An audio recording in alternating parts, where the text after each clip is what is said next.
Evening. The May 18 Planning and Zoning Commission meeting of the City of Longview is now called to order. Commissioner Vincent will lead us in the invocation. Please join. Stand, please.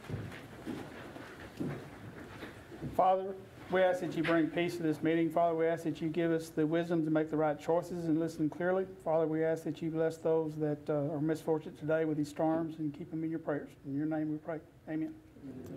Please join us in the pledge to the flag. I pledge allegiance to the flag of the United States of America and to the republic for which it stands, one nation, under God, indivisible, with liberty and justice for all. Thank you. Please be seated. I'd like to take this time to thank our previous commissioner, Tim Carpenter. He is our new city council representative for District 1. He served very loyally to the Planning and Zoning Commission, and we appreciate his service to the Planning and Zoning and his continued service to the city. Tim, would you come forward, please? I just want to give you the certificate of appreciation. Thanks very much. Thank you very much. And I think you had something you wanted to say at this point? Yeah, I do. I'm going to go back there. Okay.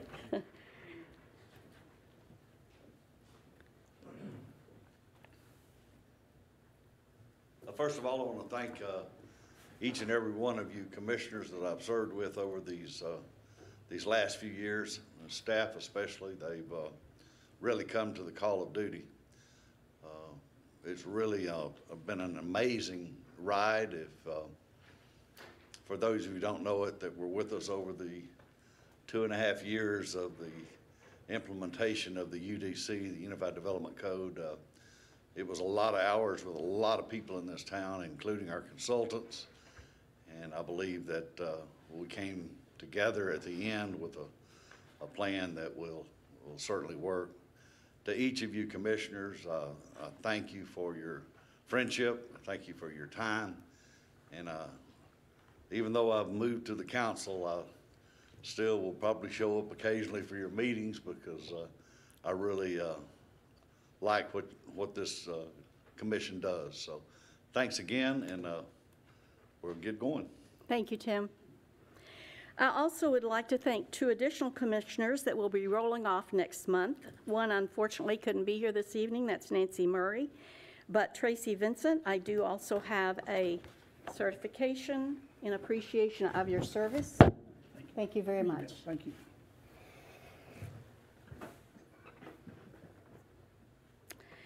Now we'll call for the approval of the minutes from our April 20th meeting. Do we have a motion? I move that we approve as presented. I'll second. All right, motion and second. Any additional comments? All in favor, please say aye. Aye. Any opposed? None. Thank you. The motion carries. We have now reached the citizen comment portion of our agenda. This portion of citizen comment are the comments that are made other than the public hearing items that we have on the agenda tonight. If you wish to speak on an item on the agenda, please wait until that time to speak.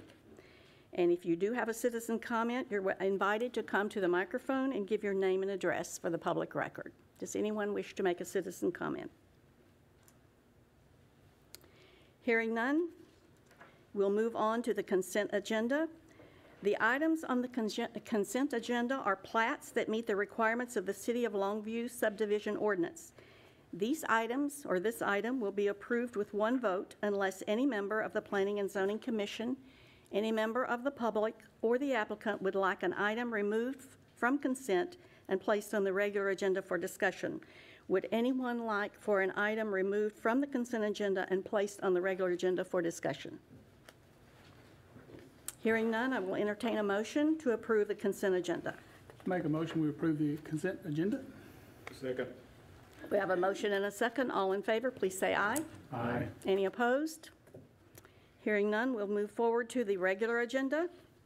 The purpose of this meeting is to hear all pertinent testimony of those in support of and in opposition to the applications before the Commission.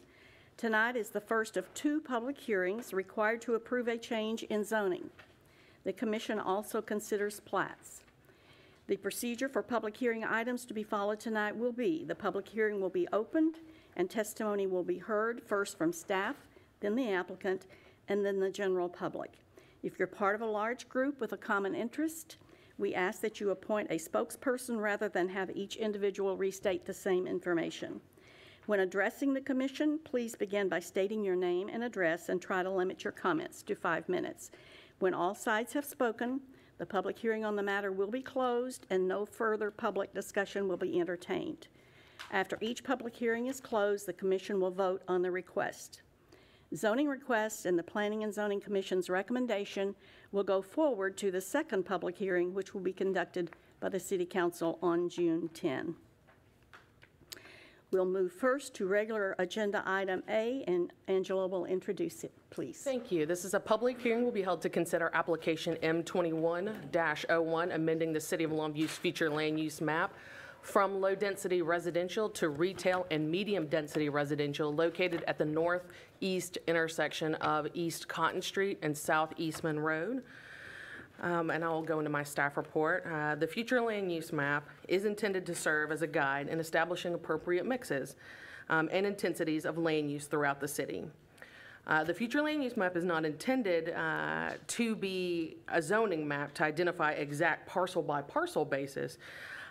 Furthermore, it does have a close relationship with the zoning map in that it is intended to determine the appropriateness of zoning requests. The future land use map must remain flexible, being changed and updated to meet both new policies and changes in development trends and patterns. The Planning Department is requesting to reclassify the area at the northeast corner of Eastman Road and Cotton Street from low-density residential to retail and medium-density residential. As you can see on the future land use map, there is commercial to the west of this property across Eastman Road. Furthermore, there is an island of medium-density residential along Cotton Street. Eastman Road is a principal arterial roadway, and Cotton Street is a minor arterial roadway, as classified by the Highway Functional Classification Systems. Both roadways are appropriate for retail and medium-density uses. Staff does recommend that the future land use map be amended to provide more opportunity for retail and residential development along these roadways. Staff does recommend approval of this request. I would be happy to answer any questions at this time. Does the commission have any questions for staff on this item? Why would y'all not go with commercial? So commercial, I mean, there's a possibility for commercial to fit. If you look, medium density residential typically is not very, or commercial is not very appropriate next to residential. Retail is more appropriate when it's directly adjacent to residential. Any other questions, commissioners? Hearing none, we will now open the public hearing. Is there anyone that would like to speak in support of this request? We'll start with the support side. If so, please come to the podium.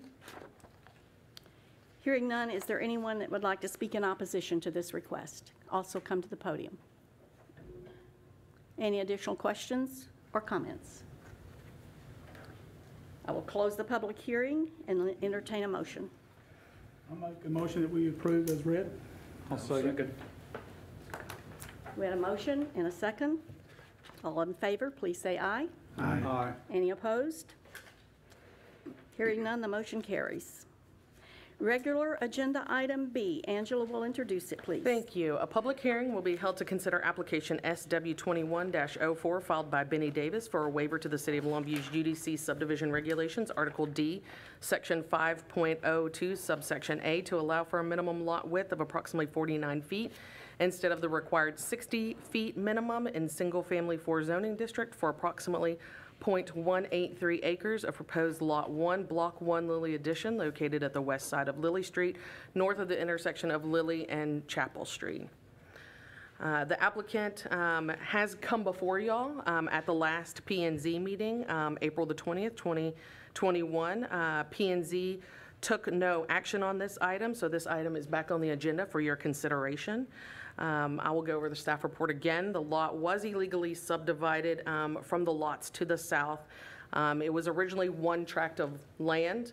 The property is zoned SF4, which does require a minimum lot width of 60 foot wide, minimum lot depth of 100 foot deep, and 7,500 square foot. The applicant does meet the depth and the lot size requirement. However, he cannot meet the minimum lot width requirement. The proposed lot would have a lot width of 49 feet wide. The lots to the south that face Chapel Street also received a waiver to the lot width requirements in 2017. The lots to the south received a waiver that allowed for a 55-foot wide lot and a 150-foot deep lot. The houses that face Chapel Street are approximately 60 feet from their rear property line, which is a property line that is shared with the applicant. The applicant is attempting to make this lot compliant by going through the plating process to correct an illegal subdivision. The lot does comply with all other requirements. Staff does recommend approval of this waiver. I would be happy to answer any questions at this time. Any questions? Thank you, Angela. Is the applicant present, and would you like to add on this? Yes, thank you. Please come to the podium and introduce yourself and your address, please. Good evening. My name is Benny Davis. Address is 198 South Tracy. The address for the property is 1119 Lily Street. We built the house just right north of that property. My wife and I, we grew up in that neighborhood, and going through there, there's a lot of vacant lots there. So seeing that, growing up in that neighborhood, we decided we want to come back to the neighborhood and build houses back in that area, nice houses, full brick houses, 100% brick houses. And doing that, starting in 2018, I believe, we've already built 5 houses in that area. Per city specs, we go through the proper permitting process. They come out and do inspection for every aspect of the property, and we meet all guidelines. The house that we're planning to build there is 33 foot wide, which will have about 8 feet of clearance on either side of it, so we're still within the setbacks of the city requiremements. And we're just looking to move forward with continuing to build houses. We actually have 2 more lots there we're going to actually tear down to build new properties there in that neighborhood as well. So we're just looking to improve the neighborhood. Thank you, Mr. Davis. Do any of the commissioners have any questions of the applicant while he's at the microphone? So when we, I know that a vote didn't come up, we just tabled it, right? You took no action on it. Right, and I remember the young lady that spoke, that was in opposition, and spoke at great length about it. And the primary concern then that I remembered was fire hazard, right? And she kind of, I think that might be her back there. Everyone was kind of a little bit shocked. I've driven by there and looked at that since then, and I think that was probably, maybe we didn't do our due diligence on that. And this is my personal opinion, speaking for myself. I don't really see that being that big of an issue, especially when you're talking about 11 feet in width difference. And I want to see things like this happening in that area of town too, just like everyone else does. So anyway, I think I'm more inclined to vote for it this time, kind of understanding it, and it sounds like you've done all you're supposed to do to, you know, for SF4, everything else other than an 11-foot difference in the width. And it looks like a precedent was kind of set back in 17, I guess it was. So anyway, it's my comment / question. Thank you, Commissioner Jones, and thank you, Mr. Davis. Let me ask you, did you say you're planning on developing some more of those lots? Yes, sir. Yes, I have some more lots. It is helping the area tremendously. I've driven by it also. Yes, sir. Yeah, I'm steadily looking for more. I'm trying to develop that area as well as north side. They got to it before I did. Thank you. Thank you, Mr. Davis. We will now open the public hearing. Is there anyone that would like to speak first in support? We'll go to the support side first. Anyone that wants to speak in support of this agenda item? Seeing none, is there anyone that would like to speak in opposition? Please come to the microphone. Hello, my name is Vanita Williams. And I live, my house is actually in front of that lot that he's trying to develop. I have no problem with that side of town being, developed. I mean, there's a lot of vacant lots, like he said. There's a lot of trees that needs to be, taken down and houses put there. When you live over that in the area, and matter of fact, I don't know how I can show you this picture, but the house that he just built, the brick house, the house is so close. I mean, I have a picture here, but I don't know how I can let you all see it. But the house is practically in the yard of the house that's right next to it. And I know you say that, that it's not that big a deal, it's not that big of a danger, but this is the picture that's the house right there. And then the house with the little blue right there, this is the yard. The space is just not that much. And if that house goes, and then he builds this house here, and then my house the whole neighborhood could go up in flames. I just don't see how that's not a big deal, a fire hazard. And then all those nice houses that y'all want to be built, they'll be gone too. So that's just my thing. I stay in that house right there. I have an autistic son. I mean, if the house catch a fire, he may be confused, not know which way to go. And if I'm unconscious, then he's gonna die along with me. I just don't understand how y'all can't see the seriousness of having these houses built so close together. And look how close that house is. 15 feet difference between that house and my house. If my house catch a fire, their house is gone. My house is gone. And I mean, I just don't understand it. And then luckily, by the grace of God, because of this stimulus money that the president is giving, those trees, I was able to cut down the trees that's right there. But we just had a fire, not last year. I don't even know how it caught, across the street and that lot right there that's full of those trees. It just caught a blazing fire and we were in the bed sleep. So luckily a passerby, called the fire department and stopped the whole thing. But I just think it's real dangerous, and not to mention, I mean, we're in a pandemic, and luckily everybody's getting their shots, but the houses are so close together. If the kids were to play outside, their children could make my children sick. I mean, there's just a lot of things that y'all hadn't even considered yet. So I just feel like if you just take the time, view the pictures, and see for yourself what I'm going through if he doesn't put some space between those houses. And that's all I ask. Development is fine. Please put lots of houses over there if you can fit them in a good 60 feet distance. I mean, at least 60 feet. And like I said in April, if those houses burned down in California and they were 20 feet apart, and my house is 15 feet apart, and then he's gonna make this even closer, I just don't know what's gonna happen. Okay. Thank you, Mrs. Williams. Thank you. Appreciate your coming. Are there any additional questions or comments? Yeah, what are the distances for those homes now? I guess I'm not understanding, because I can think of 5 different subdivisions off the top of my head. I could name streets, neighborhoods where the homes are that close or closer. I mean, I don't see where they're. I mean, I don't see where they're that close. Honestly, I don't. And it looked like a pretty good distance from that stake through that yard to the back of the house. I don't know what's the distance. Is it 60, 70 feet? From the back of her house. If you look at that picture, just from the tree alone in her yard, It's about 60 feet. Yeah. It just doesn't appear to be that big of a fire hazard. That's because I don't have a wooden fence yet. See, No, I understand that. have no I'm reason to put I'm a saying fence. without regard to a fence, it doesn't look like it's that close. I mean, you can look at older neighborhoods like Wildwood, you can look at Paverstone off of Alpine. Some of those homes are extremely close. My home is probably 20 feet in Huntington.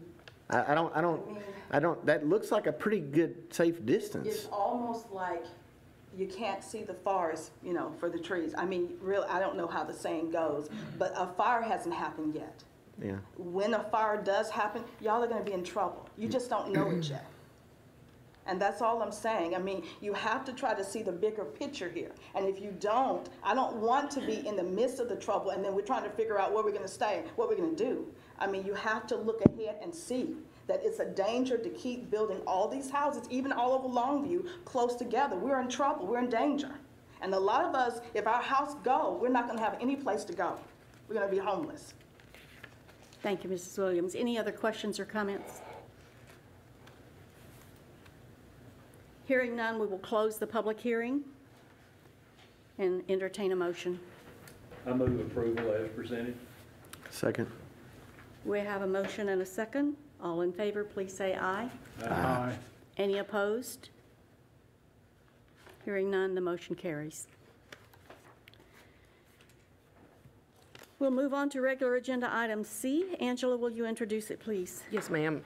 A public hearing will be held to consider SW 21-05, filed by Tessa Bradley for a waiver to the City of Longview UDC regulations, Article E, Section 1.08, which requires sidewalks to be constructed as part of a subdivision plat approval for approximately 1.461 acres of proposed lots 2 through 6, Lot 1 of Westview Villas, located on the east side of McCann Road, north of Technology Center.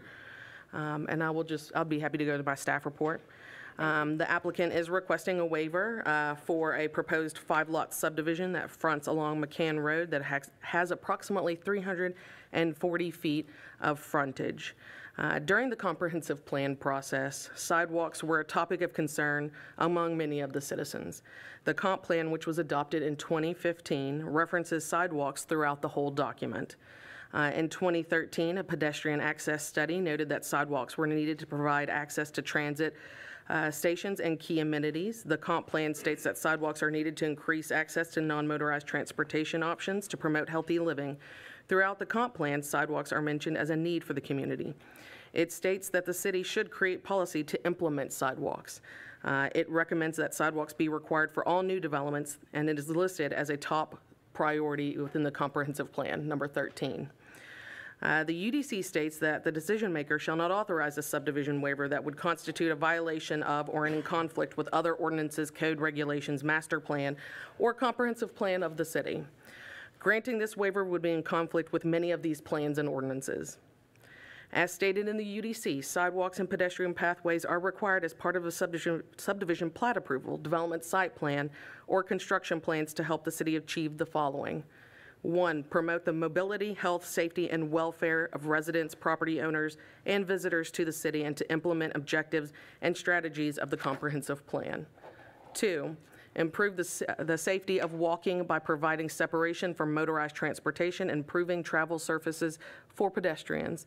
3, improve public welfare by providing an alternate means of access to transportation and social interactions, especially for children, other citizens without personal vehicles, or those with disabilities. 4, facilitate walking as a means of physical activity recognized as an important provider of health benefits. This part of McCann Road has several tracts of land that could be developed in the future or could be redeveloped. When development occurs on these properties, sidewalks will be installed to provide the connectivity. In the 2018 bicycle and pedestrian plans, stakeholders identified this part of McCann Road as a stakeholder-identified gap corridor, meaning that citizens identified this area as needing sidewalks. Staff's recommendation is that granting a waiver would be in direct conflict with the comprehensive plan, the bicycle and pedestrian plan, and the UDC. It does not appear that the applicant has met the criteria for subdivision waiver to the sidewalk requirements as referenced in your packet, and I'd be happy to answer any questions at this time. Is any of this grandfathered? In other No, words, sir. Okay, so post office, fire station, that one, Tammy Kazel, So when property is developed, so in the UDC, whenever people submit a subdivision plat or a site plan, Then it kicks in. then that's when the sidewalks kick in. So if those sites were to be redeveloped, sidewalks would be required at that time, Or further development. or further development, so, yes. and I can't remember off the top of my head, I go out there every once in a while, is the post office, are there sidewalks there? Or the fire station? I don't believe so. And does it apply to them? In other words, So if they were to further develop, requiring site plan approval, then yes, they would be required to put sidewalks in. but when you're talking about the fire station and the post office that are relatively new, that's probably not going to be the case Fire station probably, because Yeah. that could be redeveloped with all the realignment and everything that they're doing. The post office, being that that's federal, they are exempt from some of our requirements.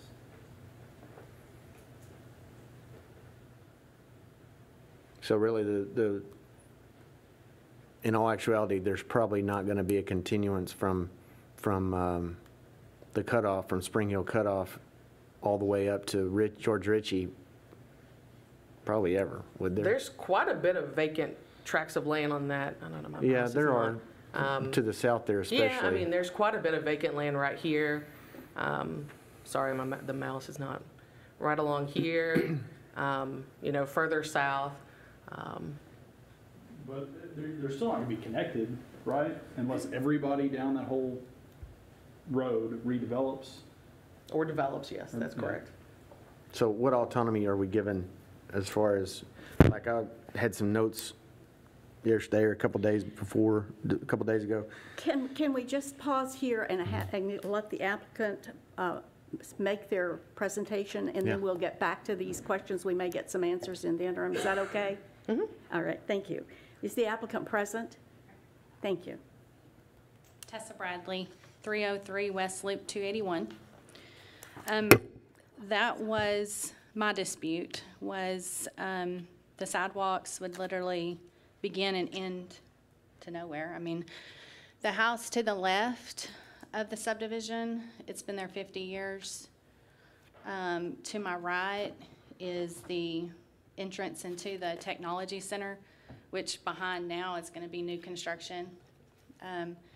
So my customers, the people living there would literally just walk, stop at the White House and walk and stop at the entrance to technology. And I don't see any new development coming with that White House anytime soon.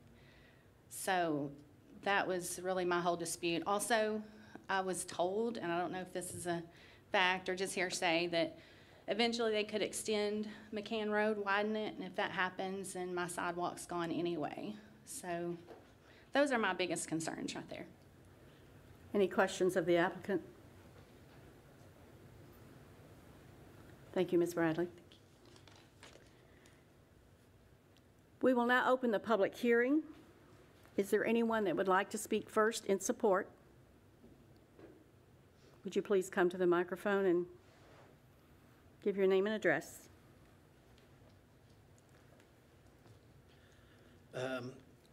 My name is Casey Cockrell. I'm the Director of Survey at Southern Survey. I live at 3716 Camelot Court. And ironically, that's right off of Heritage Parkway, and there are natural paths along that 4-lane road where kids ride their bicycles in the grass and families walk up and down it. And about 3 years ago, I asked Roland McPhee, I said, hey man, how do we get sidewalks here? And he said, oh, well, we had this independent study that Angela just mentioned, and he said that we were 18th on the list. And so in a situation like this on McCann Road, my question would be, where on the list did that study place this above an area that's got natural paths worn in the ground? Because when I was out there, I've got chiggers from walking up and down the road. Well, who's walking up and down this road?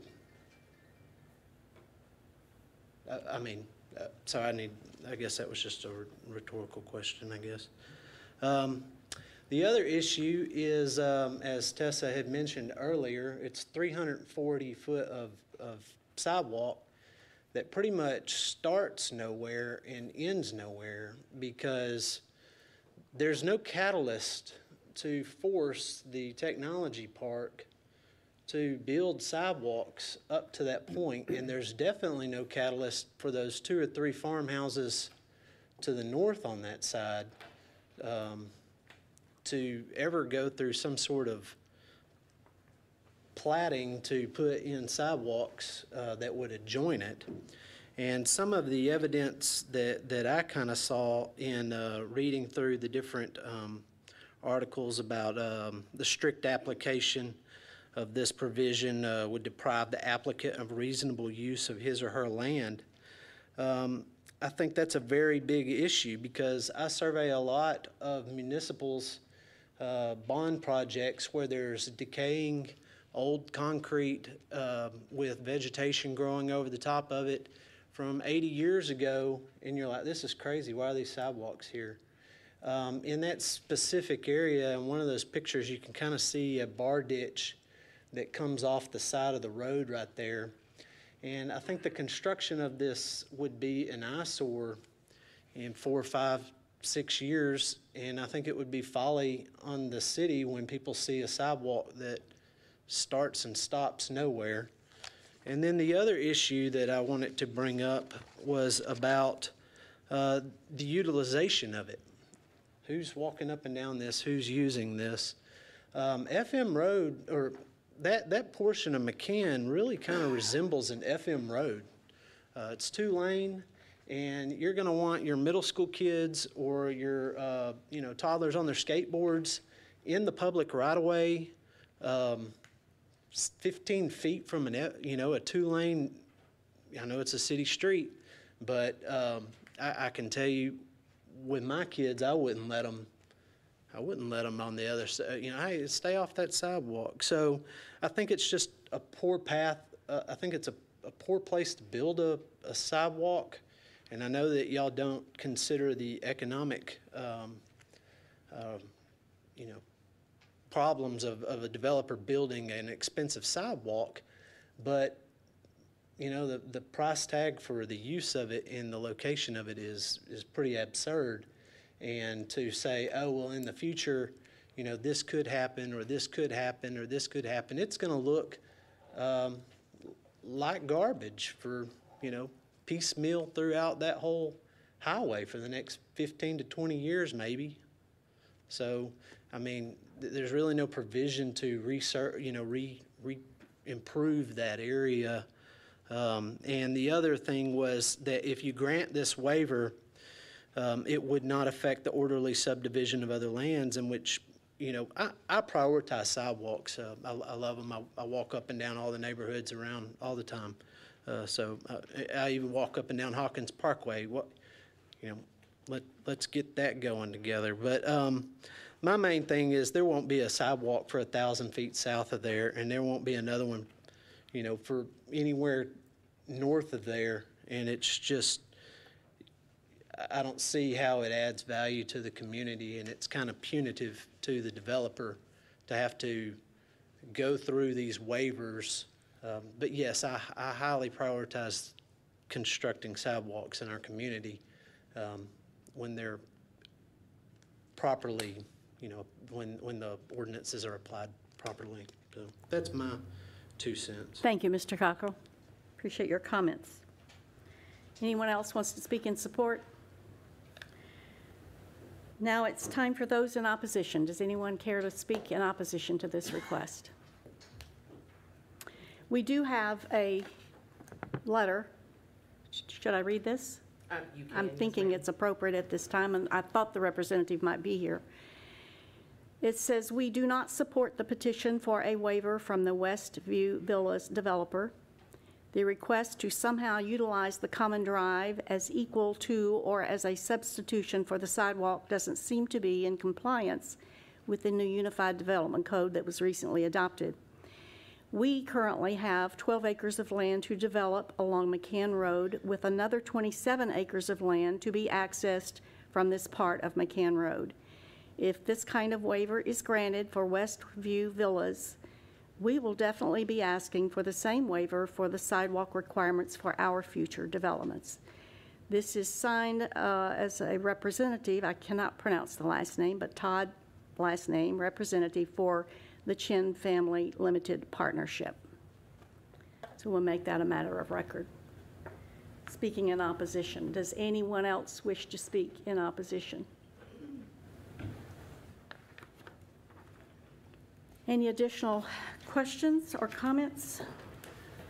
Yes, in the standpoint of the sidewalks, it's been discussed many, many times over, and the situation comes down to a safety issue as well. And just like as the Gap Distribution Center, the Dollar General, and all that new subdivision that's on the northwest side of that, I think eventually you're going to see a lot of residential going into that area. And in doing so, I think it's a first step of making that a little bit more safe, because if it's there, people will walk it. Some people are going to have to walk on some of the grass along the way, but at the same time, as it develops and as it moves forward, it will become a more of a safety area. Even if they expand the wideness of the McCann Street, everyone who does that or that does that, it's going to be part of that. It's going to be replacing those sidewalks anyway. Okay. Any other comments, questions? So back to our autonomy on this, is it just like it says? I mean, whether it's a resident or it's someone that's building, I think our job is to empathize on both sides and look at all the points and look at all the facts. And I like I said, I go out there a couple times a week and drive up and down. I've never seen anyone walking. Maybe it's because there's not sidewalks. I don't know, to be devil's advocate. But it's going to be a long, long time. Just like you said, Tracy said, there's inevitably, places like that get sold and they'll build. May not be neighborhoods, it may be single homes, just like those farmhouses. But I try to empathize with everyone, and I just don't see that happening for a long, long time. And to me, and then it goes back to my question. That's kind of a statement, but it goes back to my question: how much autonomy do we have, and what's considered subjective and not with regard to hardship? Yeah, and I think as submitted in your packet, that Angela outlined, you need to find that one of those items is met in order to grant the waiver. So you are the decision maker as it is outlined under your authority. So it's not necessarily a, full authority with autonomy. I would argue that you have to make a finding that is consistent with the application of the waiver. So if we say there's a hardship, could that not be consistent with being a financial hardship? And are we gonna set a precedent for the future where folks go, no, I'm not gonna build two houses on this road because they're gonna make me put in $3,000 worth of concrete that may or may not be used? Yeah, and that's, under the subdivision waiver criteria, it outlines what how you're supposed to consider that. Also, the pedestrian plan that we mentioned identifies this area. So it's not just a random requirement that says, hey, put sidewalks everywhere. It is strategically located sidewalks in areas that are ripe for development. I mean, 2 years ago, who would have thought this property was going to be developed for residential? Nobody. As mentioned, the Gap, the Dollar General, all that's going north on George Ritchie, all of this is prime for redevelopment for residential, and that's why I think the stakeholders in this area identified in the plan that was a priority project for pathways. And it's not going to have a connection, but you're never going to get sidewalks if you don't start somewhere, and that's why the requirement in the UDC is that they're required to, is because you got to start somewhere, start with that connection where the developer bears that expense. There are some where the city will bear that expense where it's capital improvements, but we don't have the funds or the resources to put sidewalks everywhere. It's a developer expense. And, as I stated, this is a large enough development in an area where the ordinance clearly specifies that it's required. And as Angela stated, staff doesn't feel like they've demonstrated that there's an appropriate application for a waiver in this situation. But financial can't be a hardship, right? Correct. That's what I was reading in here. And from the standpoint that we've built George Ritchie out there and it's got sidewalks on it, and I think it's going, everything that I see is going to be a heavy growth area in the residential. There will be commercial in there, obviously, but I think it's going to be heavily on the residential side of things going forward. Well, and as you've seen, we had an area that was designated for office and has been going to be redeveloped back into residential. So I think there's a market out there for that type of use. How close is the Chin property to this? Is it across the street or? Across the street about a half a mile. Yeah. North of the post office. You know, and I'll go back, and I think it's probably Mr. Vincent that asked this most of the time when we have just a regular rezone, hey, are sidewalks going to be required? When are we going to have to put sidewalks in? Does that need to be a condition of approval? No, because we have an ordinance that will require it.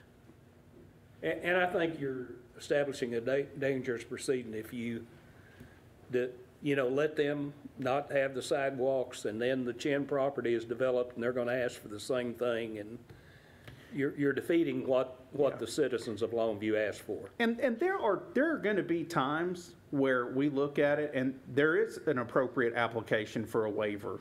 I just don't feel like this request is that.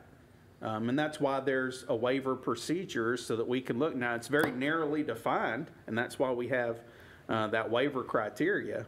Because, there's things that come up, just like the previous case where there was a waiver for the lot width.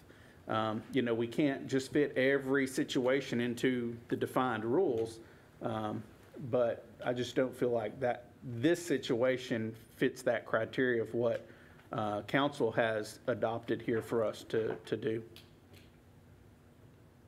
Good questions, good comments. Any additional? Hearing none, we will close the public hearing and call for the motion. I make a motion that we go for the sidewalks improvement. Do we have a second? Second. We have a motion and a second. All Can I- in favor, please say aye. Can I clarify, Excuse was me. that for a denial? Denial of the A request. denial of their I'm not going request? for denial. I'm going with that we need to go forward with the sidewalk situation for safety reasons. Okay, so their request is a waiver. Yeah. So it'd be a denial Yeah, of their yeah. request, just you. making Thank you. clarification for the record, so. Thank you, Michael.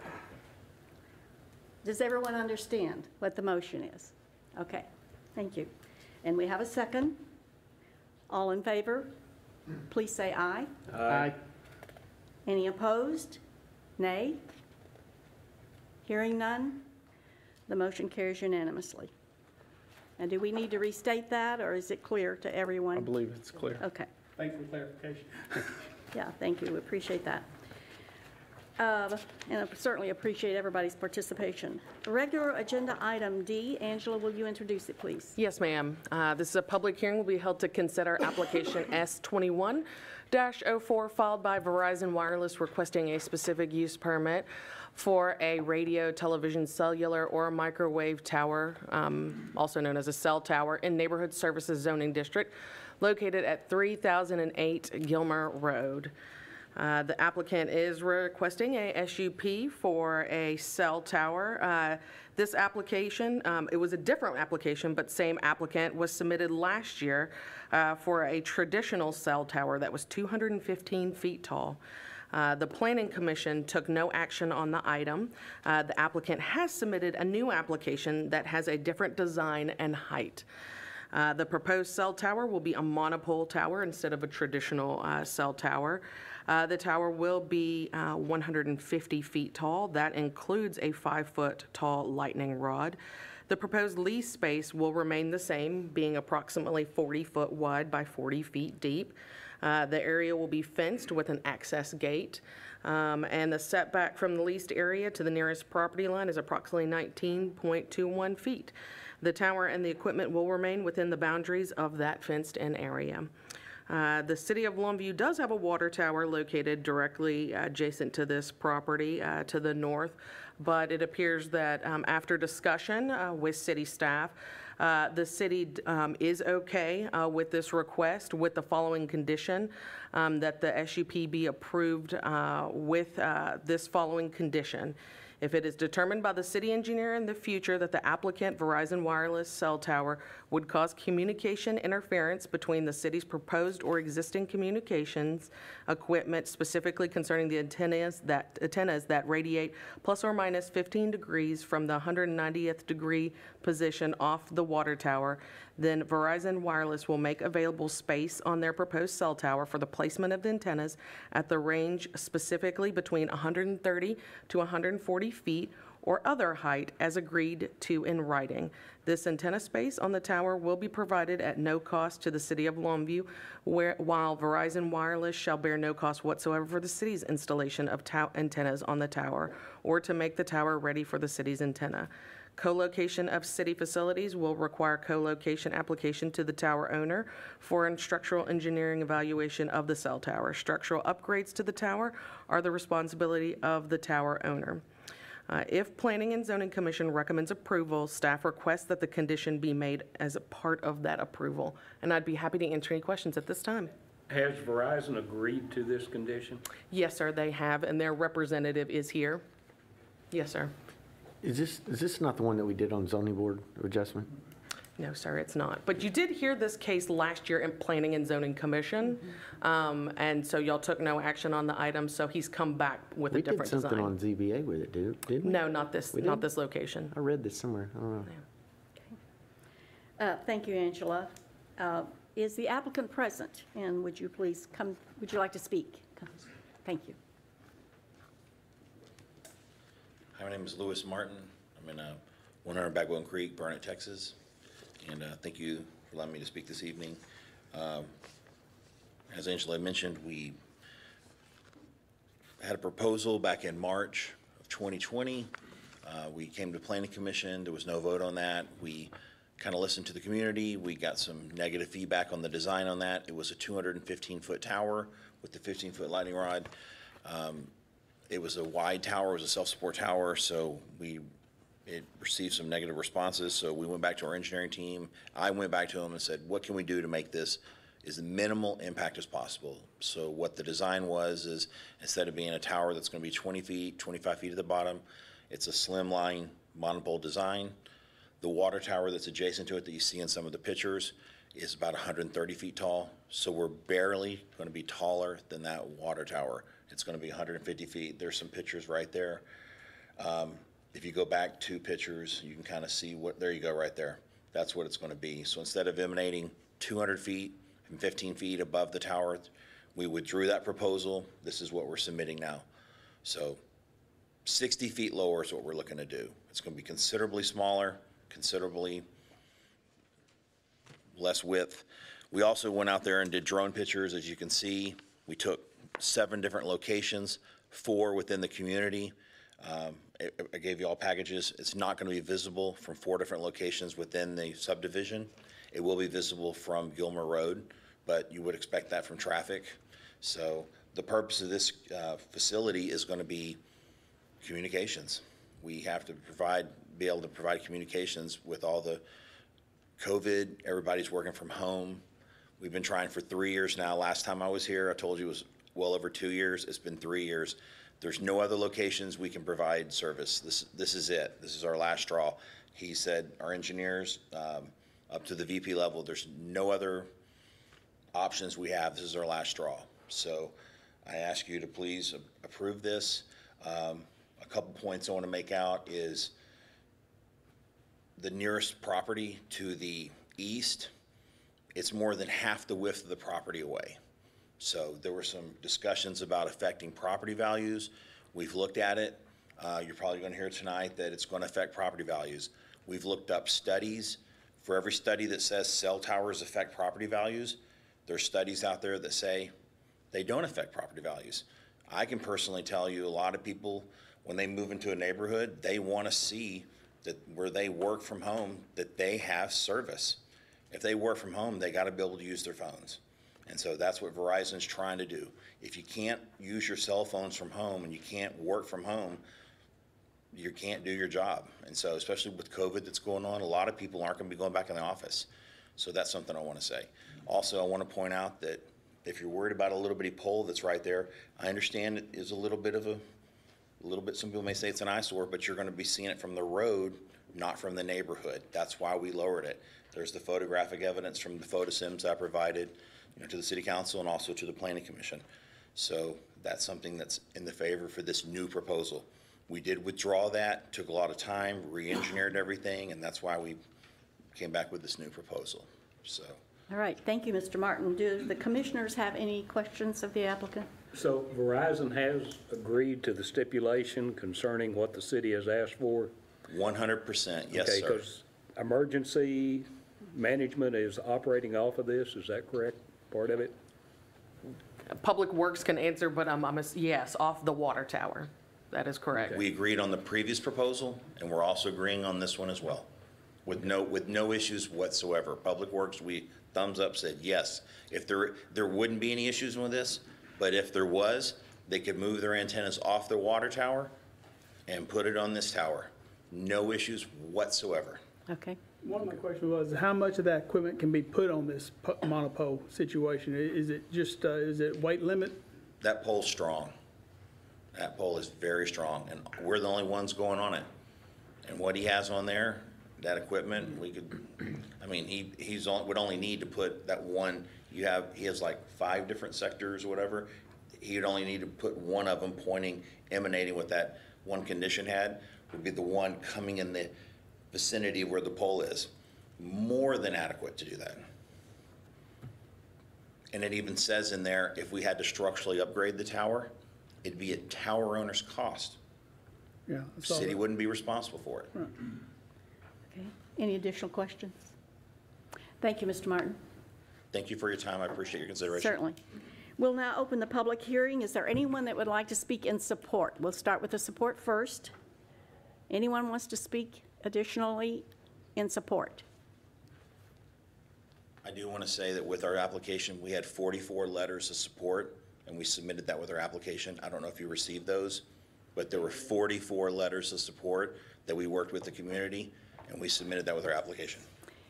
Yes, sir. Mr. Martin, we did receive those. Thank you. I just want to make We sure did receive those. However, not all of the letters were from that neighborhood. In fact, only one was actually one of the property owners per our records. But thank you for providing those. All right. Yes, sir. Now it's time for anyone that wants to speak in opposition to the request. Give your name and address, please. My name is Suzanne Smith, 1304 Tiffany Lane, Longview, Texas. My son lives directly behind that. And you did hear something at one point, Jason, because this has been brought before. And my son called in. It was on a Zoom call. And about that, this is his first home at Spencer Allen Smith, where you see it right there. And I know that he's happy that it's not as big as it was going to be before. But he actually he and I went door to door in that neighborhood and collected letters from a bunch of the neighbors that lived adjacent to that. And so ours are actually property holders that put the opposition that they were to the cell tower.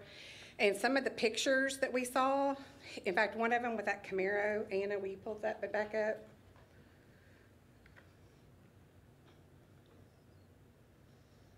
It's in front of his house. What you have to understand is the topography of the land, it's not that. There. That topography of land, you can see it goes down. That's his backyard that directly backs up to that property. And so he's a first-time home buyer, came back to buy a house in East Texas, and now he's gonna get to have a cell tower in his backyard. And like I said, he went door to door to his neighbors, and we submitted those. Did they not have them? You know, the letters that we did the first time? That was for the first case. Yeah, the first case, yes. So just to say that there was, I mean, I understand progress, and I get all of that, people working from home and things, but also just make sure that when you're looking at these pictures, it is not a level, that is not a level street. He's taken the picture from the lowest level of Woodway right there. So yes, you can't see it from where he took the picture, but if you go and stand at Spencer's house, you're gonna be able to see that eyesore out of his backyard. So anyway, that's all I wanted to say. Thank you, Mrs. Smith. Is there another speaker, anyone else that would like to speak in opposition?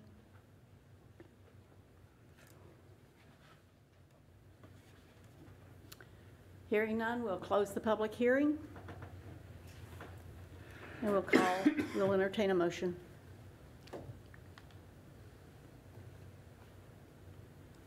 Second call for a motion.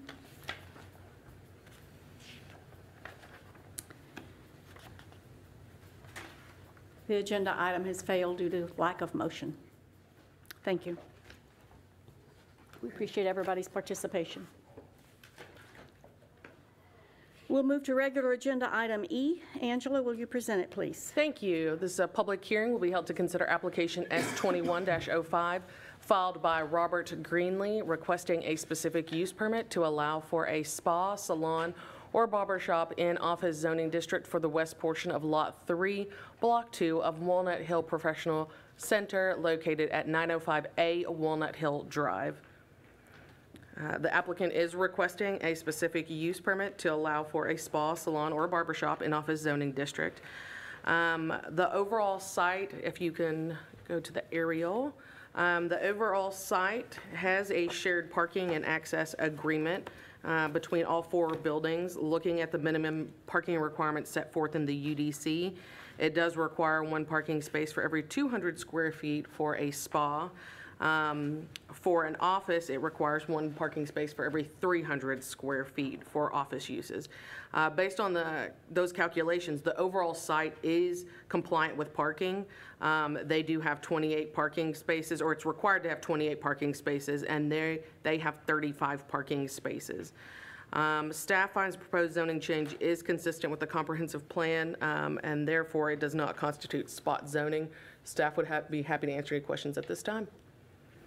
And this came up a couple, I guess it was the first part of last year, I believe it was, and Dr. Bob Shelton came in and talked about the congestion on Walnut and the safety issues from the standpoint of people walking across the street to get over there and all. But the parking was a situation. With the growth of that area and everything, aren't we just going to multiply that parking situation?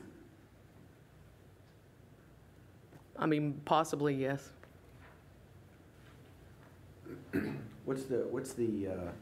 So there's 28 or 35, what was it again?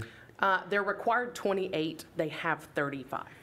Is that counting all the units? That's for all 4 units. They do have a shared parking agreement and shared access across all 4 lots. I had some property on Judson Road, and it was not in a neighborhood. And I did the exact same thing a number of years ago, about 5 years ago. And some of my neighbors had a problem with it, that were business. And it was the biggest thorn in my side. My concern after listening to folks in the neighborhood, where that is, and I'm very familiar with where that is. I'd been to that dermatology office and also that cardio doc there, the second one off of 4th Street. And the parking's bad. It's really bad, and it's very narrow. A salon by nature, and this is just my opinion, and I'm always trying to look at both sides of it, you're going to have tons of parking issues. I've been down this road, and it was a horrible, it was a mistake to do. But it's going to be worse than I think maybe people think. Any other comments? If not, we'll ask the applicant. Is the applicant present, and do you have anything you'd like to add? Yes. Thank you. My name is Robbie Greenlee, 2508 Oasis. I'd like to tell you all a bit about myself since I'm proposing this. Me and my wife graduated from Pine Tree. My kids graduated from Pine Tree. And I've lived in Longview since 1983, lived and worked. I'm now with Legacy Insurance and Financial Services. But I was with Mutt Music for 25 years before that. Probably might have provided the sound for this room here, hopefully. But part of the community. I graduated from the University of Texas with a business degree. So as far as I understand the concerns, for parking and that type of stuff. Matter of fact, I've had to go through that in years past. I think that Dr. Wallace had a lot of people down there when he was there, and it clogged up the whole street. And he's no longer there, but it is a salon, and what it would be is individual studios. So it would be a salon, and then each operator would have a mini salon license. And so it is by appointment only. It is not a retail salon. So it would be, in essence, the same as the dentist's office, which was there before. So you have an appointment, you go in, take your parking spot, next person comes and it'll be in and out. So there won't be a rush, for the parking. But anyway, it would be for, to do hair, nails, and then we're hoping to get Botox, which would make it a med spa, which is a separate license. So to kind of give you an idea, it's a $125 haircut. So if you go get hair and color, it's going to cost you $125 to get a haircut. And the operators are individual, so they set their own prices. They have their own type stuff. But when you walk in, it's going to be an enclosed room, individual room, one-to-one type stuff. So that's basically it. And then the hours, I know some of the concern letters were, the timing, it's going to be 8 to 6 by appointment only. By nature, people needing stuff, there are be some Saturday appointments, and they're arranged, on their own time. But again, it's not a retail salon. It's not going to be open late at nights. It's not going to be open on Sunday. It's not going to create a lot of that, that you would think when you think salon or barbershop, and you go by and you see a Supercuts with a whole bunch of people in it. So, and as already been stated, the parking lot exceeds the City of Longview code requirements. And again, as I said, in my mind, when I looked at it from a business point of view, if I wanted a Supercuts, I wouldn't put it there. It's a dentist's office. It's set up for it, so it would be basically the same type of traffic as a dentist's office, in the nature that you had 4 patient rooms, you had people waiting, 4 patients waiting, you have a dentist, he has an assistant, you have bookkeeping, and maybe someone cleaning teeth. That's what's been there before, so it's going to be the same basic amount of people in traffic as that. And then another note, I went on Friday. That's the busiest day for a salon, is Friday. I went there on Friday. There was not a car in the parking lot last Friday after I went by after lunch. Not one in the front. And I have a picture, but I didn't bring it. So on Monday, it was busier. Salons, by tradition, appointment only, are closed on Monday. They don't open for retail. They still do appointments. But as the nature of the business, there won't be anybody there on Monday. And it flip-flopped. So, that. And then I think, obviously, the concern was traffic. Like I said, it would be basically the same as a dental office. It's not a retail salon. Retail salon wouldn't make it there. And then, we want to be part of the community. It's the Walnut Hill Professional Center. There's deed restrictions for parking, what you can do, advertising, as far as an eyesore and that type of stuff. And the business neighbors that I've talked to, my wife actually owns a cleaning business. She cleans for an accountant in the area. She called her with concerns. My wife, Michelle, explained to her what it was, and there were several business owners talking to her. It put them at ease. Even though she had a personal relationship, she wanted it to be right for Walnut Hill. And when we explained it to her, she was a lot more receptive. So, and I've talked to a couple other business folks in there, and they liked it. So that's basically all that I have. Thank you, Mr. Greenlee. Do any of the commissioners have any questions of the applicant? Thank you, sir. We will now open the public hearing, and we'll go first for the support. Does anyone want to speak in support of this agenda item E? Mrs. Smith? Okay. Suzanne Smith, 1304 Tiffany Lane, Longview, Texas, 75604. Okay, and I do have a part. I am the real estate broker that is part of the sale of this. But what I wanted to kind of explain is this is a salon suite. And so I wasn't sure if he was really, if you were understanding the concept, like a solo salon, if anyone has ever been in there. They're individual suites with doors. So each parcel is a separate, like, little mini salon. So you go in there, there's 4 rooms that are leased individually to the proprietor, which would be Mr. Greenlee. So it's not an open room with just chairs everywhere and people walking in getting the haircuts. They're individual. It's a concept that's very popular now called salon suites. And so when they were thinking about doing this, they wanted to make sure that it was professional. We understand this is a professional building. And so it will be done very professionally. They're not going to stuff 10 salon people in there. There's not room for that. It's going to be set up. They're not even going to redo a whole lot of the inside in the sense of restructuring, making additional suites. There's room for 4 different practitioners in there, and then they have a room if they can do the person with like the Botox. So I just wanted to kind of explain to you what the concept is, that it is a professional suite design. Thank you, Mrs. Smith.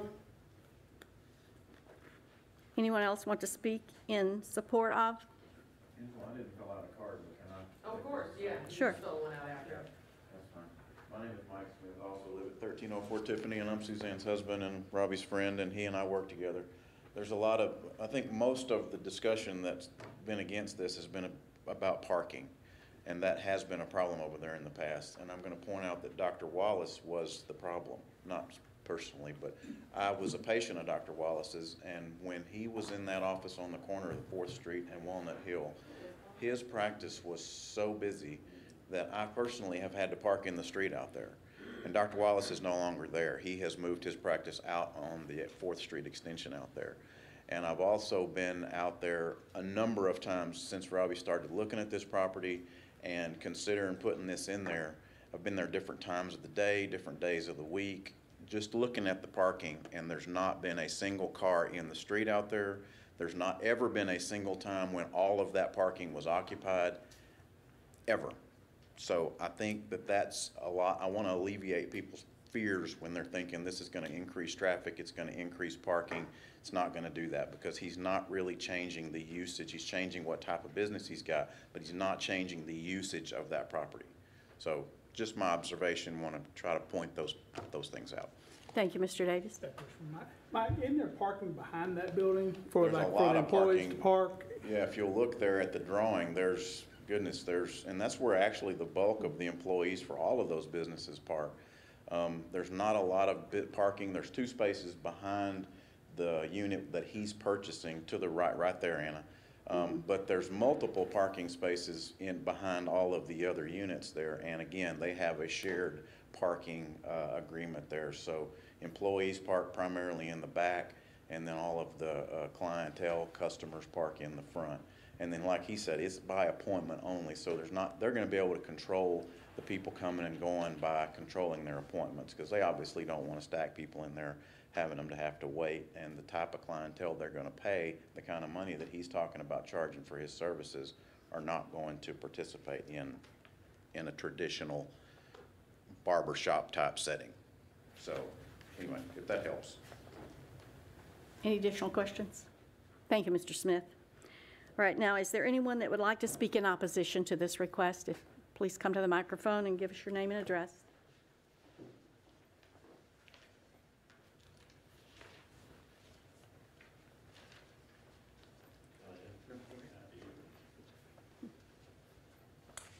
Good evening. I'm Brad Wyatt, 2802 Cove Haven Circle. This is my first time here, so I don't know the process completely, but thank you for allowing me to speak against the specific use permit, SB 21-05.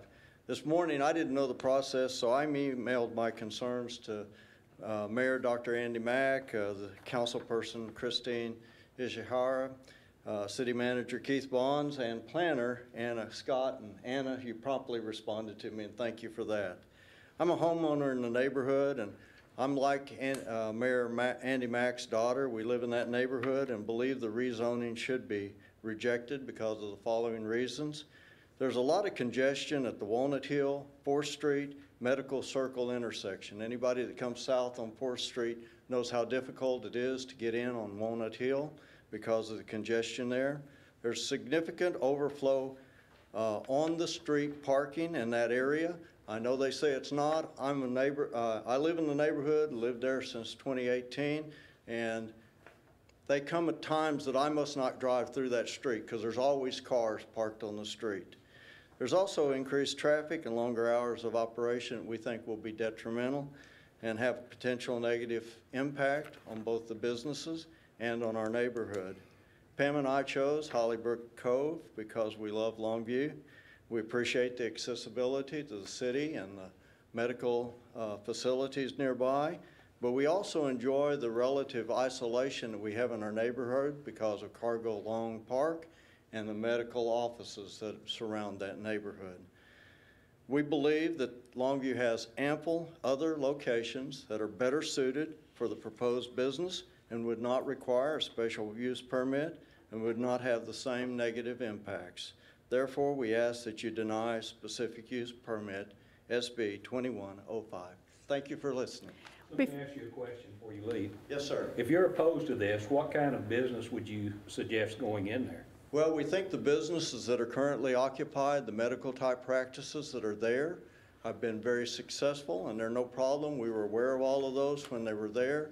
But we think when you ask for a specific use permit, you're asking for a change in that type of business, and we could see negative impacts as a result of that. When your subdivision was developed, wasn't Walnut Hill already there? Yes, yes, sir, it was. And all of those doctors' offices were already there, and that's the reason we bought into that subdivision, because we recognize they generally are weekdays, you know, like 8 to 5, never there on weekends, oftentimes not there on Fridays, as they mentioned. We think other uses might have more traffic, more noise, more congestion to the neighborhood. But I think you make a great point there. That's the reason why. Sir, I'm going to, I just want to clarify your name again. It's Brad Wyatt, W-Y-A-T-T. All right, I just wanted to make sure I didn't have one of your documents here that you, the email that you sent, I have some others, but I don't have that one. Thank you. Okay. So that was a dentist office before? I don't know what it was Is that right? before. I So- just know that they're all medical businesses. I'm not backing up on what I said earlier. I did have that experience, but the demographics are a little bit different. It was an architect office that I bought and one employee. And it almost sounds like you're comparing apples to apples because of the amount of staff that had before with what it would be now. And if they're appointment only, that is a little bit different. That solo salon analogy is just that. If it's not a retail, I don't think it would be quite as bad as you might be thinking. And then a couple good points that I think you made was some of those businesses are closed on Mondays, or I take that back, are closed on Fridays, their busier day, and vice versa on Monday. And then the Saturday, no one else is open. So the parking wouldn't be an issue. With all due respect, I don't look for this to make our neighborhood a better place by having You don't that think it'd be business there. equal? You don't think you're No. trading equal for? That's why I'm here tonight. I took my personal time to come here because I think it'll be worse. That's why I'm speaking against it. Mm-hmm. Thank you, Mr. Wyatt. Any other questions? Okay. Do we have any, I have two more speaker cards. Yes, sir. Yeah, I'm Robert Hamilton. I'm a neighbor in that area. Dr. Circle. Traffic is a big problem on both Walnut Hill and Dr. Circle. And, you know, I've grown up here myself. I went to Pine Tree, and this is my home, and it's a good place to live. I just think this should not go through because it's not, you can't, it's not, it's a medical area, and it should be medical, dental. I think there's a speech pathologist up the road. There's a new ear, nose, throat surgeon in that particular area. Respectfully, I think there's a better place for that kind of business. Probably a neighborhood retail node or a mixed use category type place. But let me clarify something. Dr. Wallace is my neighbor on Dr. Circle. There is another dermatologist that is currently vacant on the end of Walnut Hill. And he had a large staff, and that's currently empty now. So there's no problem with parking right now. But it was a problem many years before. There would be people going over into parking in front of my office that worked at this dermatologist's office that's on Walnut Hill. So parking is a big issue on both streets. And I don't think they're equal, if you ask, because they're four separate businesses within one building. You know, I understand your points of it being a high-end business, but my question to y'all is, that was a planned development years ago. What was that before? I mean, what did?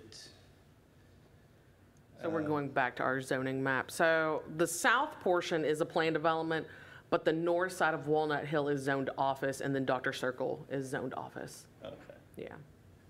Isn't there some, like CPAs in there and some other, I mean, you say it's all medical. It's not all medical. I'm not sure, to be honest with you.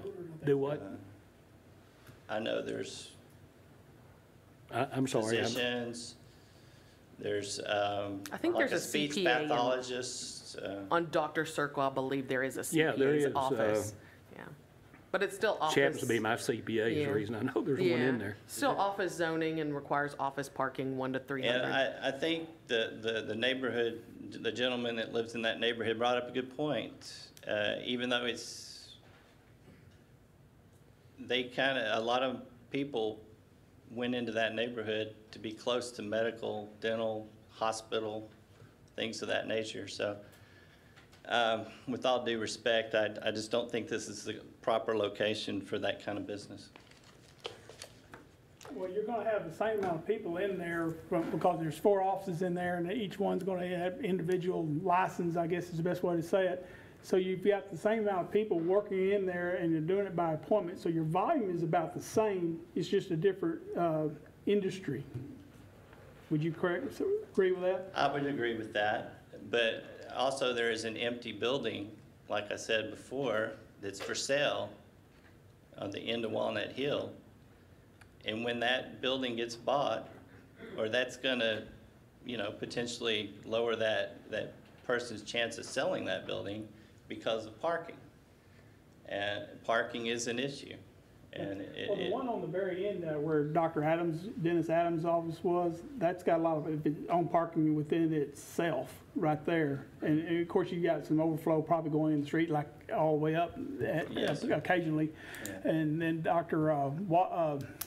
Guillory's the one that built the new building there on the south side, I believe, right? That is correct. That is correct. Yes. And he built a large parking lot in there. Okay, thank you. Thank you. Thank you, sir. Appreciate your coming. Anyone else wish to speak in opposition? Mr. Vincent, I would like to add, you had mentioned the parking being similar.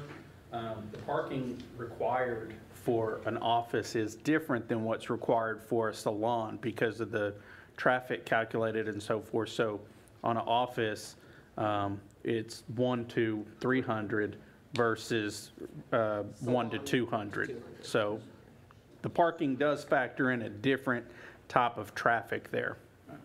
But it's kind of a moot point when they're connected like this, right? I mean, because everybody shares everyone. There's no certain, you'll be towed if you're in this office.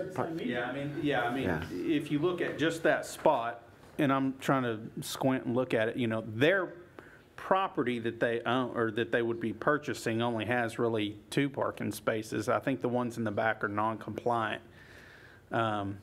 So that's why, all of this was, I'm assuming, developed at one time and then parceled off later under a shared parking.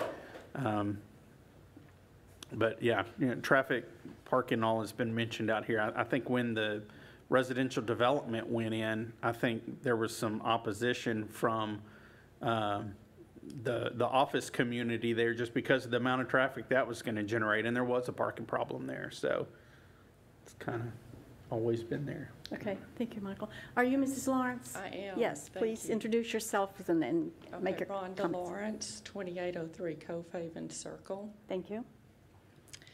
I oppose to rezoning. As earlier, Mr. Greenlee mentioned that he doesn't think there's a problem with parking. He went earlier in the week and noticed there wasn't a problem with parking. It's my understanding that there were 2 dentists there, Dr. Shelton and Dr. Shelton, I believe. Both of those are closed, not to mention what's already been spoken about, the dermatologist on the corner. that is closed. That is why there's not much traffic there right now. There are 3 businesses, professional businesses, that are now closed right there. Over the years, we have lived in this neighborhood, Hollybrook Coves, for 7 years now. And there has always been a lot of through traffic because people avoid the intersection at Hollybrook and 4th Street. I'm assuming these are employees and possibly patients. I think that problem would intensify if we were to rezone that area. Also, their hours of operation would obviously be different. I'm sure they would probably work some nights and probably Saturdays, which we don't have right now with the medical district there. It is also my understanding, while yes, he may be wanting to put in a hair salon there, I'm understanding that if we rezone that, it opens an opportunity for a future spa to also occupy that location, which means could mean tanning beds, pedicures, that type of thing with heavier traffic and extended business hours. Am I right about that, if it's to be rezoned? Yes, that's correct. The specific use permit is for a spa, salon, or barber shop in office Right, zoning. and I understand right now that Mr. Greenlee is wanting to put in a hair salon. But once we rezone it, say that hair salon moves out or whatever, then it's rezoned for a spa or much heavier traffic with longer hours. Is that correct? Am I understanding that? That's correct. If this specific Okay. use permit is allowed, it would be Okay. allowed for any spa, salon, or barber shop. Okay. So anyway, I am definitely opposed to rezoning that area. And thank you for listening. Thank you, Mrs. Lawrence. Appreciate your comments. Clarify, am I done, or can I make a comment? If you would like to speak, you just need to come to the podium. Yes, sir. I want to clarify what you just said. There are 4 separate businesses in that particular building, and only one of them are currently closed. Dr. Shelton is still, there were 2 Dr. Sheltons, that's correct. Dr. Shelton that occupied this space has passed and so Robbie has purchased that building. He is not just leasing it, he has purchased it, so it's not like he's gonna stay there 6 months and then he's gonna move out. Dr. Shelton still occupies that space right there, and the other 2 spaces down here on this end are also still occupied. What is vacant is this building down here on the far left corner. That building is for sale, and so just to clarify that there are still, all those other businesses are still functioning and occupied there. And he also doesn't just have those 2 spaces in the front. He's got 7 in the front. There are 5 along the street out there in the parking lot, not in the street, in the parking lot. They're obscured by the trees there. So there are 7 spaces there, plus the 2 in the back. Thank you, sir. Mrs. Lawrence, I have a email from Rick Lawrence, and you have stated, yes, sir. Mr. Lawrence, did you wish to come to the microphone, or you want me to read your email?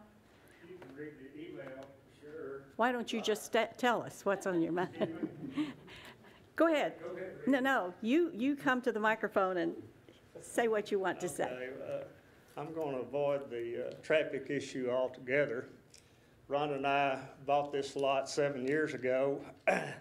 It backs up to Doctor's Circle, Doctor's Cul-de-sac with a dentist office directly behind us.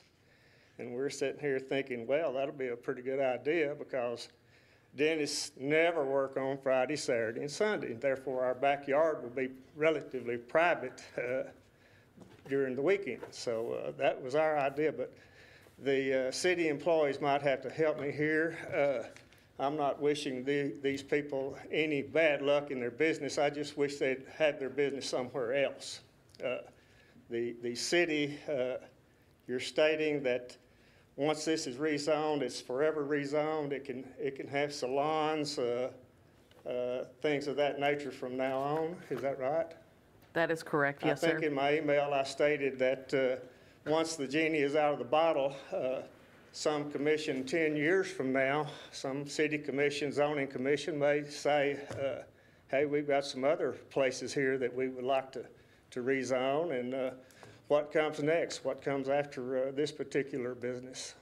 And we would prefer to see it medical or professional, what we deem as professional, to remain there.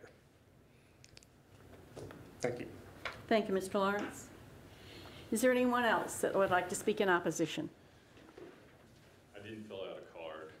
All right, give us your name and address, please. I'm Dr. Jeffrey Shelton. I'm right next door Thank you. at 905 Walnut Hill. I've been practicing in that I was with Dr. Bob, and then I purchased that office that I'm in now, so I've been there for roughly 8 years. I haven't had the privilege of meeting my new neighbors to be. My concern is parking. We are only there 4 days a week, thankfully. I am not there on Friday, Saturday, and Sunday. That is true.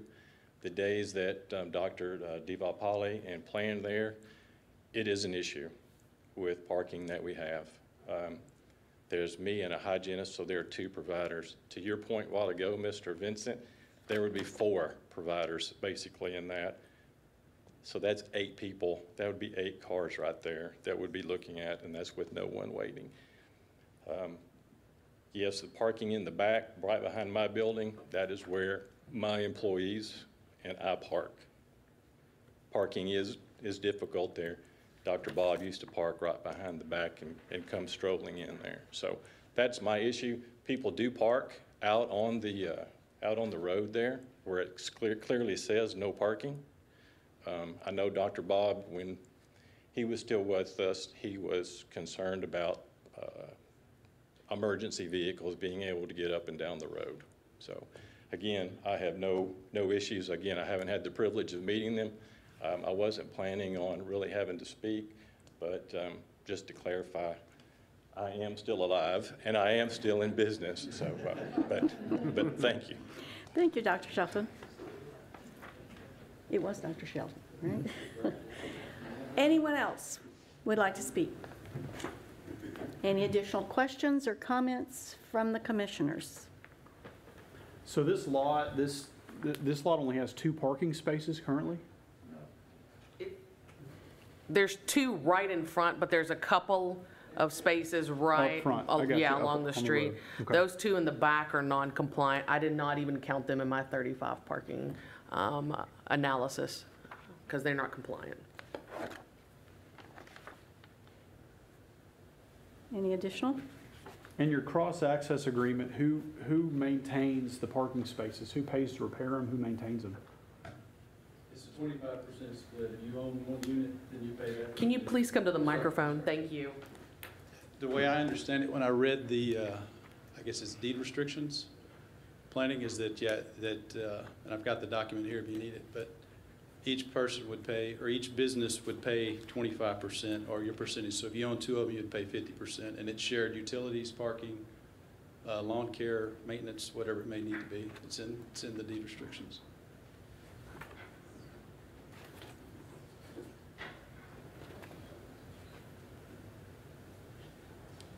Any other comments or questions before we close the public hearing? Anyone? I will close the public hearing and entertain a motion.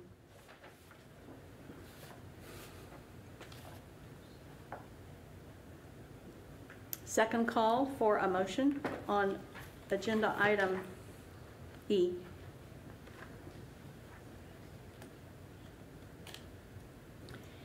Hearing none, this motion has failed due to lack, this agenda item has failed due to lack of a motion. Thank you, everyone, for your participation. We'll move over on to regular agenda item F. Angela, will you introduce it, please? Yes, ma'am. A public hearing will be held to consider application Z21-08 filed by Real Text Development Corporation requesting a rezone from single-family 2 to parking zoning district for approximately .902 acres for part of Lot 8 and 9 El Woolley Tract subdivision located at 201 Magnolia Lane. The applicant is proposing a rezone to parking zoning district, which we don't see that often, located at 201 Magnolia Lane. The applicant is proposing to build a senior living apartment complex to the north of this property, and would like to utilize this lot for parking spaces. There is an apartment complex to the east of this property. This portion of Magnolia Lane is classified as a local road and is maintained by the city. This development is appropriate along this roadway as long as access management is followed. Staff finds that the proposed zoning change is consistent with surrounding uses, therefore it does not constitute spot zoning. Staff would be happy to answer any questions at this time. Do the commissioners have any questions of staff? Thank you. Is the applicant present? Anyone, a representative?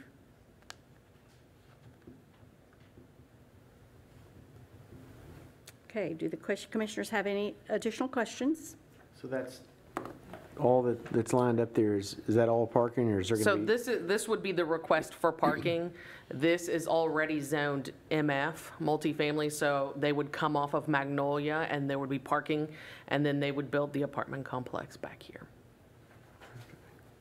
Well, I live right on Magnolia Lane. We're opening, are you speaking public hearing? We're opening the public hearing. Come on to the microphone and introduce yourself. My name is Rolando A. Martinez, and I live on the corner of Christie and Magnolia Lane, which is a little west from this construction is supposed to go. Right? I don't know if you probably know. The Magnolia Lane, we already have so much traffic. I mean, I'm not complaining. I'm happy that the things are getting done and people wanted to move in. The only thing I'm complaining on that road is so much traffic during the day, even to 2 in the morning. Is races going on that street. If we add more people living on that side, where are we going to put all the people exiting to the main road, or they're going to go back to Chicken's Hall?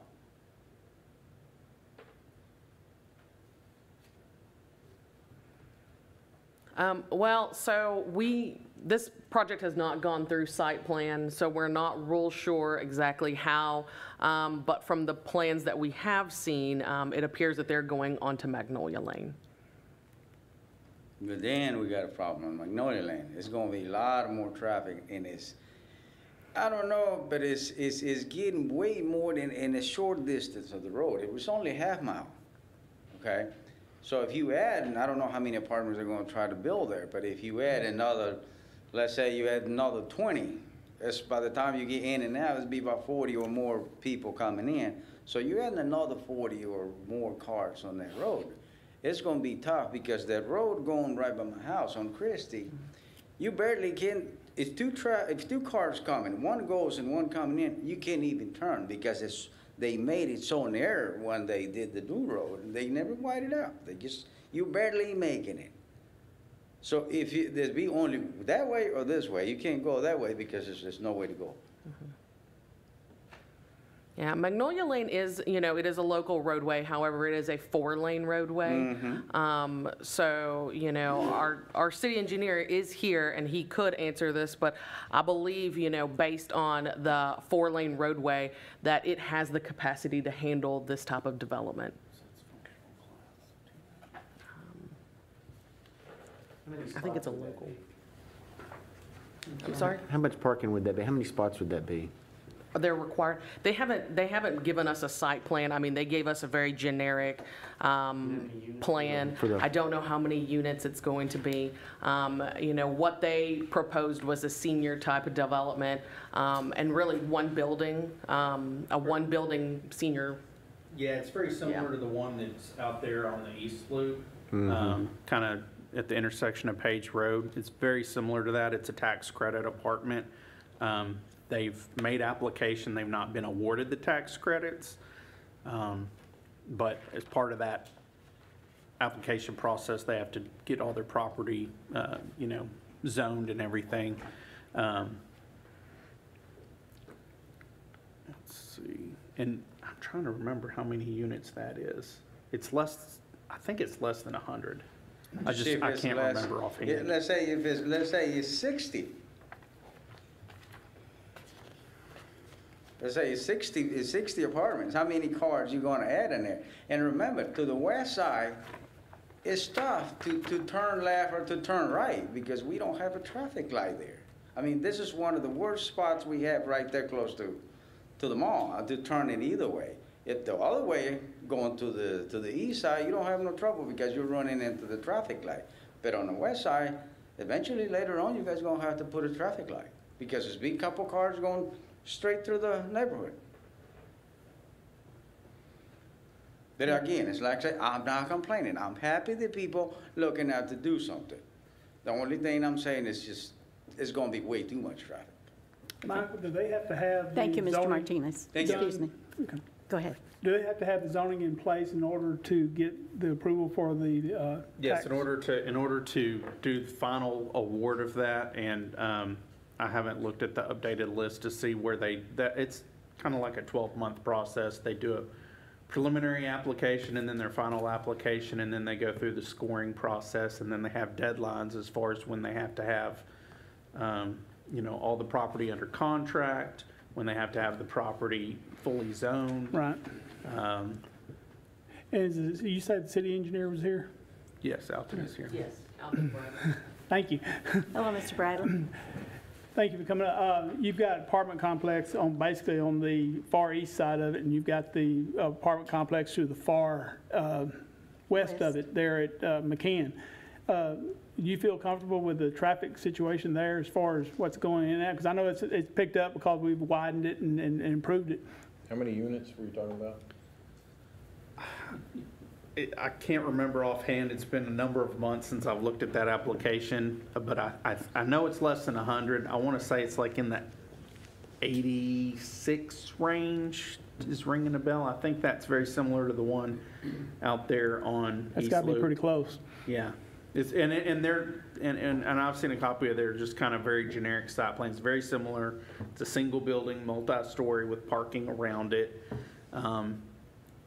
The question about Chickasaw, we would not let them have direct access onto Chickasaw. It would only be for fire department access because that is a small residential street, so we wouldn't want to put that traffic there. We would make them have that as controlled access. We would want the traffic to move to Magnolia because it's just more appropriate because of the size and everything to carry that traffic. Yeah, because you got a 4-lane versus a 2-lane. Correct. I wouldn't have a concern about it, less than 100. The peak will probably be less than 60 an hour. It will add to the traffic, you'll notice it. But as Angela pointed out, we recently widened it from 2-lane to 4-lane. Yeah, So it I cut through doubled our there a lot capacity. going home, in the evenings, leaving my office and everything. It seems like it's always got a good flow to it, and everybody's going to those apartments to go home in the evenings, and it's not too bad in the mornings, but I just wanted to do a little clarification. Thank you. Thank you. Thank you, Mr. Bradley. Does anyone wish to speak in support? The public hearing is still open. Does anyone wish to speak in support of this agenda item? We've heard some opposition. Is there any additional opposition? Come to the microphone, please, if there is.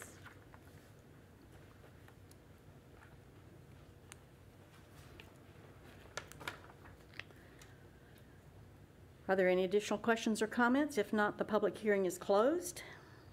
So that lot behind it, where I guess they have under contract now, that's zone multifamily, correct? That is correct. Correct. So if they didn't get this changed, I mean, they can still build multifamily there and tie into that Chickasaw Street, right? No. No. No. No, it doesn't tie onto that street? It'd be the same entrance, it just wouldn't have parking. Yeah, and I'd have to look back. We would Okay, so you not can still allow put an them entry to. down that resident, I got you. He said it would be for fire department use only. That answers my question, though. You could still use that as an entry, it just wouldn't have parking on it. No. No. No. That would be for fire emergency access only. I think we were talking about Magnolia. Yeah, on He could use the Magnolia. entrance on Magnolia coming off and on as the main entrance. The lot they're trying to get No? rezoned. You cannot use a lot with a lesser zoning district for parking or access, because that's a commercial use, and currently the property is zoned for single family. So it's kind of On landlocked. both sides. Correct.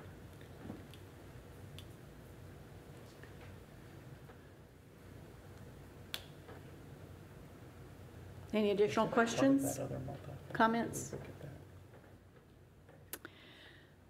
Hearing none, we'll close the public hearing and entertain a motion. I'll make a motion approval as presented. Second. We have a motion and a second. All in favor, please say aye. Aye. Any opposed? The motion carries. Regular agenda item G. Angela, please introduce it. Thank you. This is a public hearing we held to consider application Z21-10 filed by Regina Phillips requesting a rezone from multifamily 2 to general retail zoning district for approximately 3.372 acres of abstract 2 A.R. Johnson Survey, Track 13 and 13-02, Section 1, located at 1230 South High Street. The applicant is requesting a rezone from multifamily 2 to general retail zoning district located at 1230 High Street. The applicant would like to have a takeout-only restaurant at this location that's in conjunction with Thrive 360. This portion of South High Street is classified as a principal arterial roadway. Retail development is appropriate along these roadways as long as access management is followed. Staff does find that the proposed zoning change is consistent with surrounding uses, therefore it does not constitute spot zoning. I'd be happy to answer your questions at this time. Thank you. Is the applicant present? Would you please come to the microphone? Hello, my name is Regina Phillips. Address is 660 Pleasant Green Road.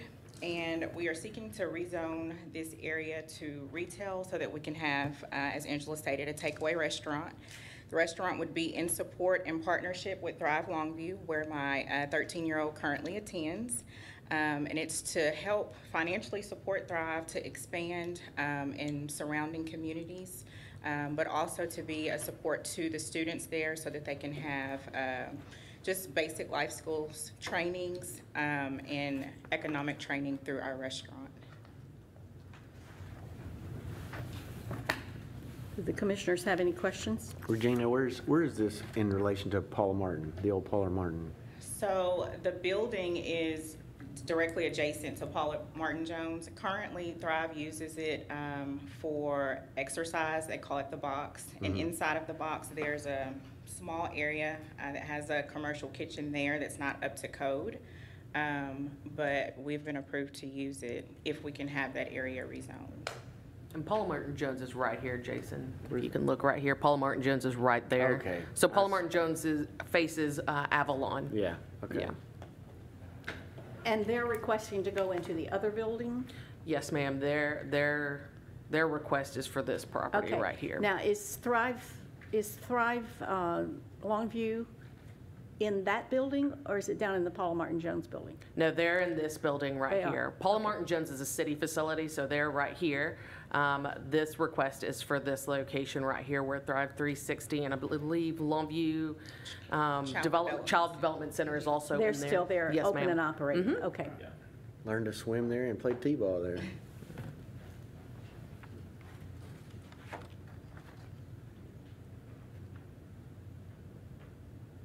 Thank you, Mrs. Phillips. Do the commissioners have any additional questions? If not, we'll open the public hearing. Would anyone else like to speak in support of this agenda item? Good evening, Clint Holmes, 206 Janet K. I accidentally put my business address on the speaker card. My name is Clint Holmes. I am the director for Thrive Longview, Teen Character Development Organization. I am definitely in support, as she stated. Part of the vision for bringing this restaurant is to provide opportunities for furthering character development through economic training, skills training for our teens. as well as support financially to help sustain us as we continue to grow. We use a portion of the facility that she's referring to. The end of the facility where the industrial sized kitchen that's not up to code is the area that she's referring to that is not currently being used.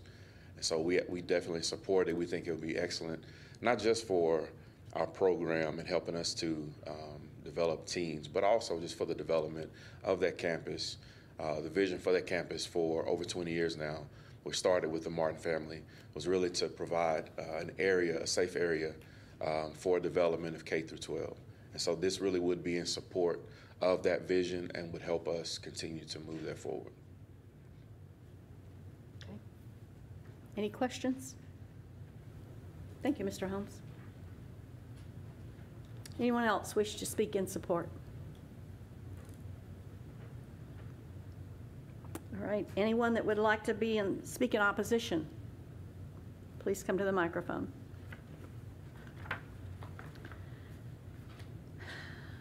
Hearing none, are there any additional comments or questions? We'll close the public hearing and call for a motion. I make a motion, we approve. Second. We have a motion and a second. All in favor, please say aye. Aye. Any opposed? The motion carries unanimously. Thank you. We'll move to regular agenda item H. Thank you.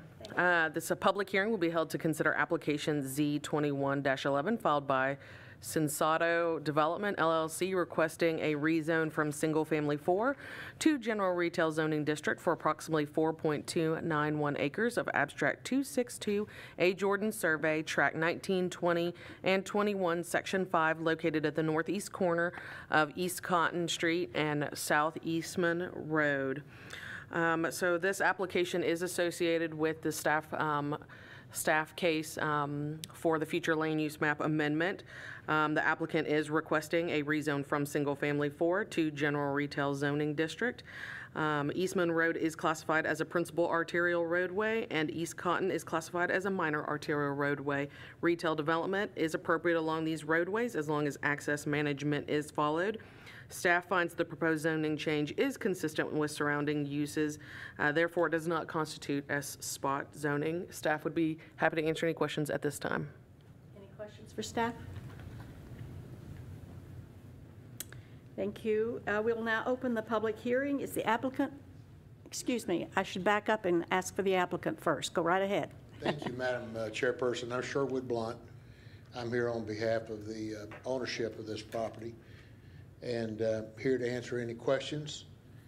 Certainly we're all here and available to do so should you have any. Thank you, Mr. Blunt. Now we'll open the public hearing. Is there anyone that would like to speak in support? Additional support? Good Yes, evening. My name is Guy Slimp. I'm with Sensato Development, 2209 Highland Drive, Salado, Texas. I'd just like to say I'm happy I don't represent any cell tower clients. It's part of my gig. But I'm here available if you have questions as well. We think it's a pretty appropriate use given the roadways there, and we'll still have residential as a buffer on the backside. So. How did you pronounce your last name? Slim. S-L? Slim with the P on the end. My Slim. handwriting's terrible. Thank you. That's a new one for me. Anyone else to speak in support? The public hearing is open. We're asking for anyone wanting to speak in support. Hearing none, is there anyone that wants to speak in opposition?